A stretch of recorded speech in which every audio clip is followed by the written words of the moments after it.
What's up, everybody? Welcome back to the Thomas Galgani Show. I'm your host, Thomas Galgani. Today is episode 6, I believe. I've lost count, but let's get into it.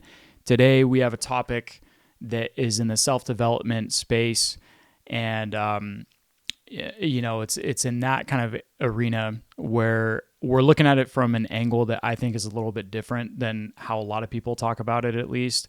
And before we get into that, I want to address one of the comments on one of my earlier episodes, and it was on YouTube actually, where somebody asked, this was about my foreign language learning journey, and they asked, hey, could you share a story of you speaking with a native speaker or kind of in the in country basically of the target language. And I figured, I have a lot of different stories, some that are kind of embarrassing to tell, and I'm sure I'll get to plenty of those, some that are kind of funny.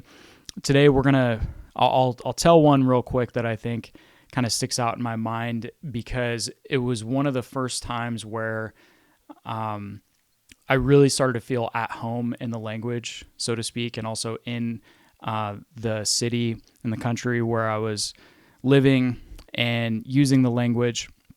I was in Kazakhstan at the time in a city called Almaty. And if you're not familiar with that country, Almaty is basically like the cultural capital of the country. And it's not the actual capital, but there are all kinds of different things going on there. And it's a really fun place to be. You have different ethnicities, different cultures, and it's really just kind of a vibrant city, honestly. So it's really fun. And my wife, who was actually my fiance at the time, she came to visit me, and I'm trying to remember some of the details. I'll just kind of breeze over some of them. But basically, this was for an abroad program that I was doing that was also in conjunction with an internship and then different things that we were doing over there, but the idea was total immersion. So I was there, and she had to meet me after kind of a whole day of classes, and then I think some kind of extracurricular stuff that I was doing. And she was walking around in the city, and I ended up getting a text from her saying, "Hey, I don't know where I am, and I need you to come and get me." And again, she was trying to meet me, but I want to first say that, my fiance is super smart, and and the reason why I say that is because it is super easy to get lost in this city, especially if you're completely new to it. I would freaking get lost all the time, to be honest. And I kind of embraced that experience when I was there, but especially if you don't speak the language, it can be pretty intimidating, a little unsettling at times. And she was texting me and just kind of describing the location, and there was a local map because Google Maps doesn't really work over there. Maybe now it does, but at the time that I was there, it wasn't developed enough yet for that part of the world. And she described the location, kind of like one of the cross streets, and I was able to find her. But as I was walking up, one of the waitresses came out, and I spoke Russian to her and said, like, "Hey, is there, my girlfriend is here, and I'm looking for her." She immediately the waitress had this huge smile of relief and said, like, "Oh, thank God you came. I can't understand a word that this girl is saying." And it was just really funny because, I was still, even though I was pretty comfortable in the language, I was never I didn't feel quite at home, I should say. I don't know if that's the best way to put it, but I guess it was just one of those cool moments where, for me personally, obviously I was happy to, sort of rescue my fiance. She would have been fine without me, but it felt good to do that, obviously, make sure that she's okay, and obviously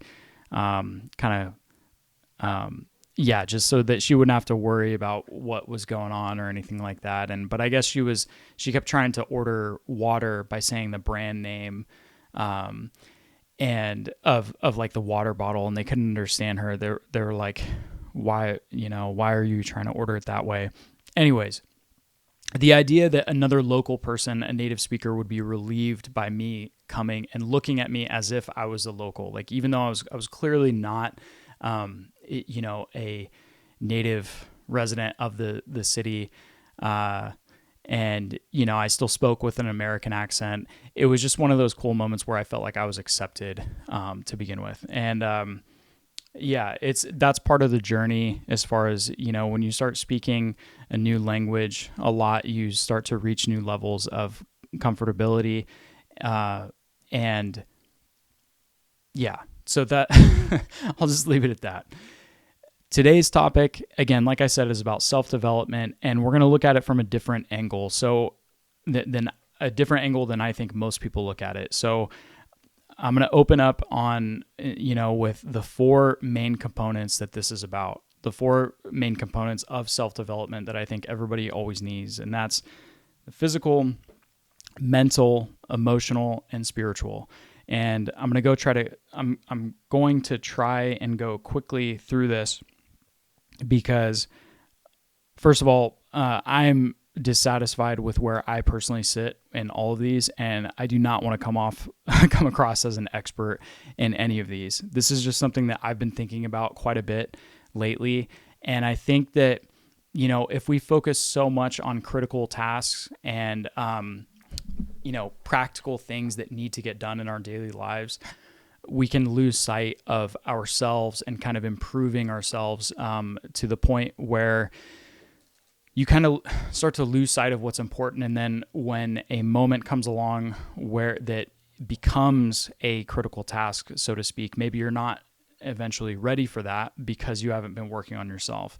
Now, there's a flip side to that, of course, if you're not doing enough, then nothing is ever going to get done. And so there's a balance there. But on the topic of balance, it is a bit of a myth, right? I think that life, it's a better statement when people describe life as being something that comes in seasons. And, sometimes you'll be focusing on one thing, another time, maybe you'll have more time to spend with your family, and then the next time more on your finances. But this is a concept you're probably super familiar with. I want to work out, but I need to make more money first. Versus business is going really well, but I'm overweight and unhappy. I think that we should have a daily approach to all of these at the same time so that we're not fully neglecting any one of these elements. That doesn't mean that, those seasons don't come and go. Of course, you're going to have more focus in one area than the other at times. But I think that, basically that's just something I've been thinking a lot about, and that it should be an internal focus. So I've heard, some people say stuff like the 4 F bombs would be family, fitness, finance, and faith, which is awesome. One of the people that I've been following, Bedros Keuilian, I think he's an awesome guy to follow, really inspiring story as well. And I've heard him talk about that. That's where I've gotten that from. But one of the problems I find with family, for example, can be kind of misleading, kind of confusing. Maybe not confusing, I guess, depending on how you look at it. But it's a problem if you're saying like, hey, if I do these things, then my family's going to be great, right? Or my wife is never going to fall out of love with me if I am this type of person every day. And honestly, I don't really I just don't like that type of thinking, because at the end of the day, everybody else is their own person, obviously. I mean, of course, we know that, but we only have control of ourselves. And I like to think that as a father and as a husband, yes, I have an incredible amount of agency and leadership. We should be leaders, both the mom and the dad, both the wife and the husband. And you're always setting an example for somebody. But at the end of the day, everybody has their own choices. You can never control what somebody does, right? So you can be an amazing spouse your whole life, and then something happens, they change, and that completely changes the direction of your marriage or your life in general. And, so I prefer to focus on, what can we control. And then again, I'm sure that people like Bedros and others who use those 4 F-bombs, the family, fitness, finance, and faith, are saying, of course, yeah, it's what you can control. But I don't even like to bring in those outside elements when we're talking about self-development and these 4 components. So physical is going to be your fitness and your overall health. So are you working out every day, or at least, going for a walk, just doing something to kind of activate your physical body. It's what houses your mind, right? And your soul, and I don't want to get too deep here, but that's something that I think can't be neglected, is that it's like, this is what moves you through the world. And if you don't take care of it, then you're going to be in a tough spot. Obviously, I know that's obvious, but it also affects how you can think, how other people perceive you, and how you can ultimately interact with others. And, it's fitness, physical fitness, but the overall health, meaning like, for example, getting sunlight in the morning is something I've been really trying to focus on. And I've noticed a huge improvement in my day-to-day mood and my energy levels. It's more consistent throughout the day, and have an easier time going to sleep at night, etc. All kinds of benefits there. So it's the overall, right? Not just fitness, not just how many pull-ups can you do, or how far can you run, what can you bench press. It's like, all those things are great and they're important, but think about the overall balance. The mental aspect is, I look at it as both cognition and perspective. So cognition is a little bit more obvious when we're talking about reading and doing math problems, stuff like that. I like practicing math because that's something I've never thought of myself as being good at, is math, unfortunately. I've always kind of gotten by, but I want to be proficient and quick with stuff like percentages and just basic stuff like that. And I think it's good to kind of exercise that at least 5 minutes a day. There's a site, I believe it's called Math Trainer, uses AI to kind of gauge your progress. And I do like 5 minutes a day where it's mental math problems. So you're not supposed to use a pen and paper, definitely not a calculator, and then just doing these calculations in your head, just doing these math problems, stuff like that.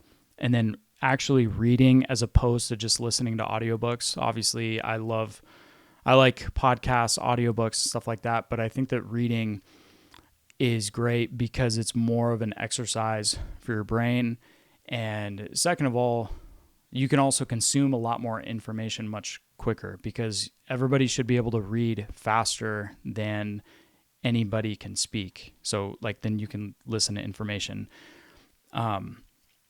And I don't even think, if you put it on like 2 times speed or 1.5 times speed, I think even that's not quick enough. I think you should always be reading so much faster. And so it's a much higher cognitive load. So for me, I like to expect, 20 minutes of reading in English a day, and then, at least like 10 to 30 minutes of reading in another language. So for me, that's Russian.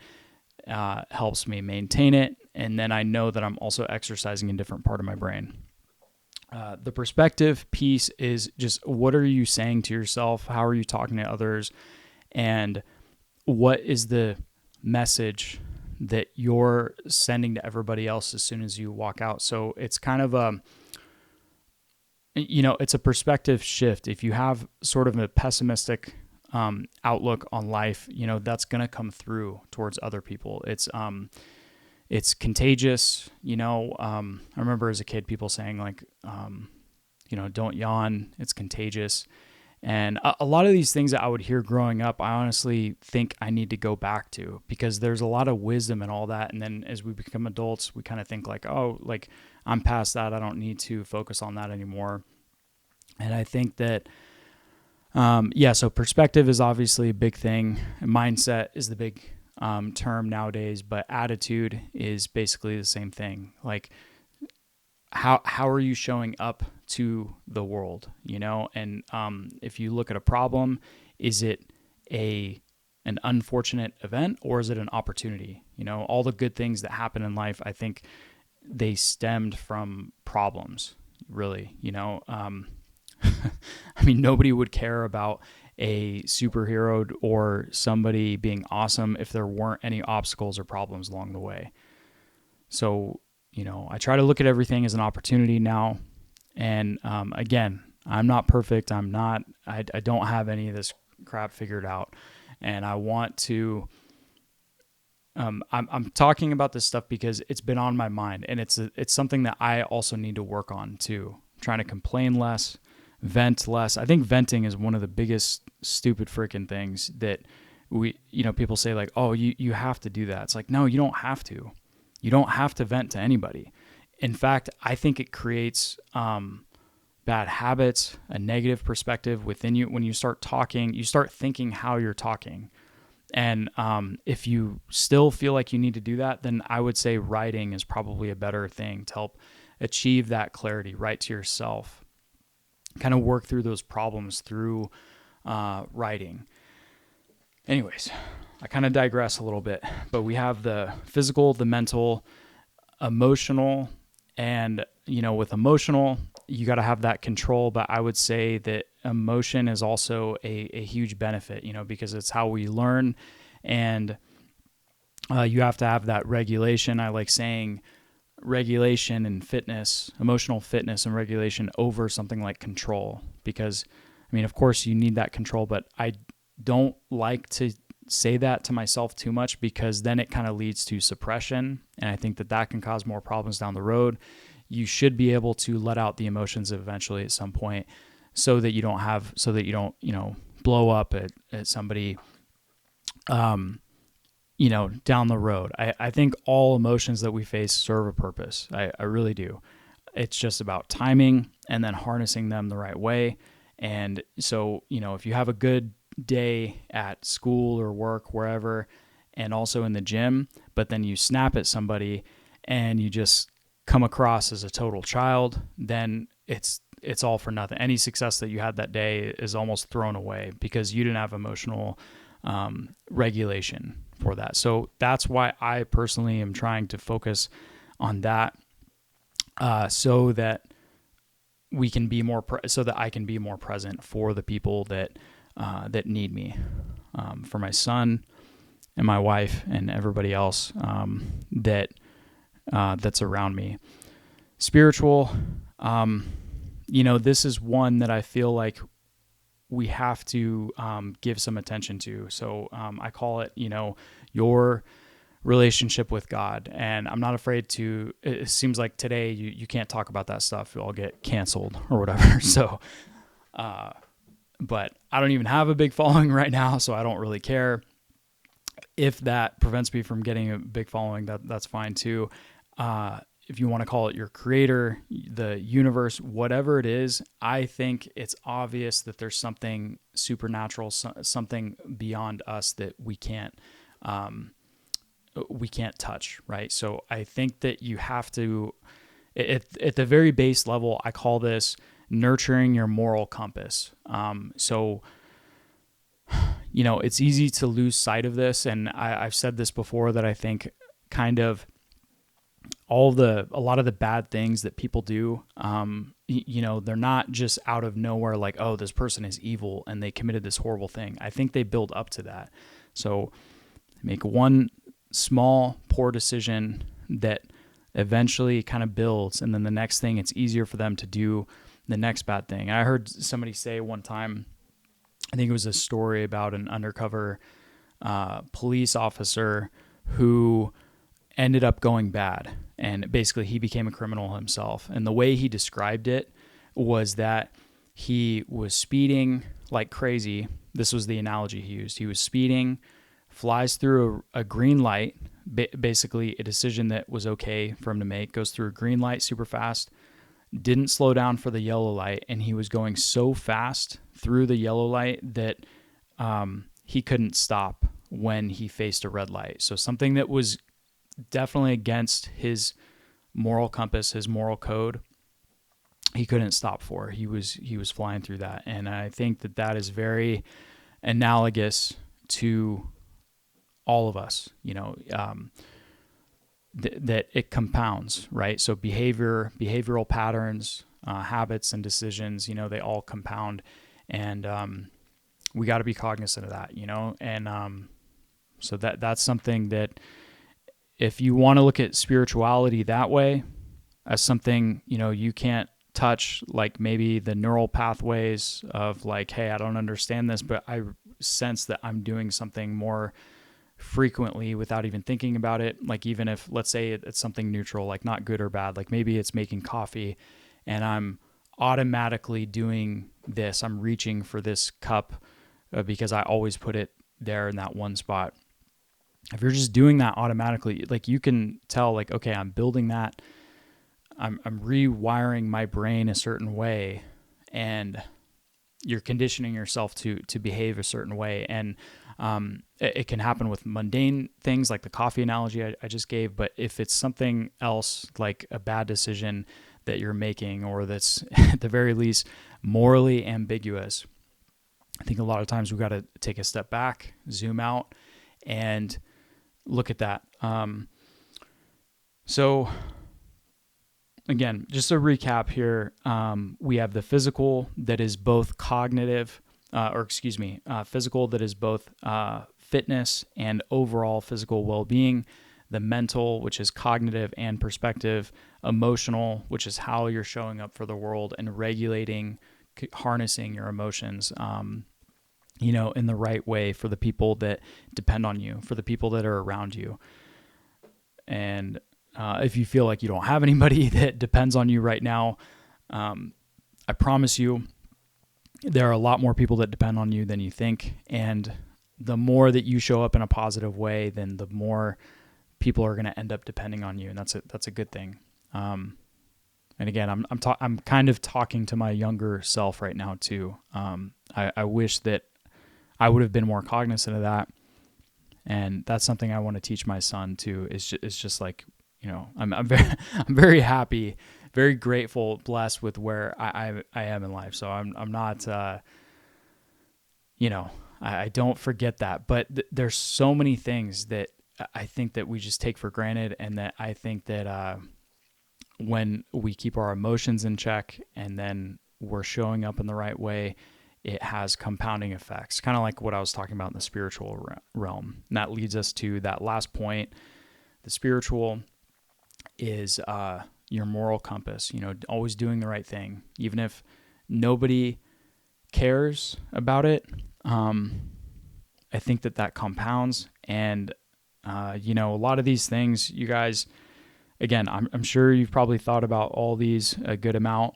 And again, for full transparency, I am dissatisfied with where I personally sit in all of these, but I think there's a well-rounded approach to this that you can have. So you don't need like a 4-hour morning routine, and you don't need to be hyper-focused on any one project at a time. I mean, you should be, but there's still kind of like a minimum, a baseline level of attention that you should give to each one of these dimensions in your life, so that you're not fully neglecting this. I think that's how a lot of these huge problems arise. Like take somebody, for example, they're in really good shape. They have a ton of wealth and great relationships, but there's something off inside on the spiritual side. For example, like maybe they're doing something that's against their moral code, their moral compass internally. And, they end up suffering for that. And I think you can take any one of these dimensions and find that out. Somebody who has, they're great with their family and work, and they're doing a lot of reading and math and stuff like that, but they never physically work out. Obviously, that's going to come back at you too. So, with these, I think it's just about not fully neglecting any one of those dimensions for a long period of time.